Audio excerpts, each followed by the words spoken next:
YCP MLA P Purnachandra Prasad Tirumala శ్రీవారిని దర్శించుకున్నారు. మంగళవారం ఉదయం వీఐపీ విరామ సమయంలో స్వామివారి సేవలో పాల్గొని మొక్కులు చెల్లించుకున్నారు. దర్శనానంతరం రంగనాయకుల మండపంలో వేద పండితులు వేద ఆశీర్వచనం అందించగా ఆలయ అధికారులు శ్రీవారి తీర్థ ప్రసాదాలు అందజేశారు. ఆలయం వెలుపల YCP MLA P Purnachandra Prasad సమావేశంలో వైసీపీ పార్టీకి అధికంగా బలం ఉందన్నారు. పార్టీ మళ్లీ అధికారంలోకి రావాలని సీఎం జగన్ మార్పులు చేర్పులు చేస్తున్నారని తెలిపారు.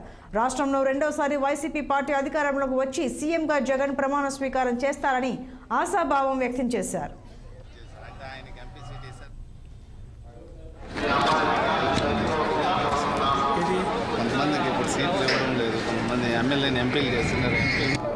రెండో కుమార్తె అయినటువంటి టీనా కొడుకు బర్త్డే సందర్భంగా వెంకటేశ్వర స్వామి ఆశీస్సులు పొందడం కోసం ఈ రోజుని నా కుటుంబ సమేతంగా రావడం జరిగింది. మరి వెంకటేశ్వర స్వామి ఆశీస్సులు పొందాం. మా కుటుంబం అంతా చాలా సంతోషంగా ఉండడం జరిగింది. అంతకు మించి ఇందులో ప్రత్యేకమైనటువంటి ప్రాముఖ్యత అంటూ లేదు. కేవలం ఒకసారి స్వామి దర్శనం చేయించాలనే ఉద్దేశంతో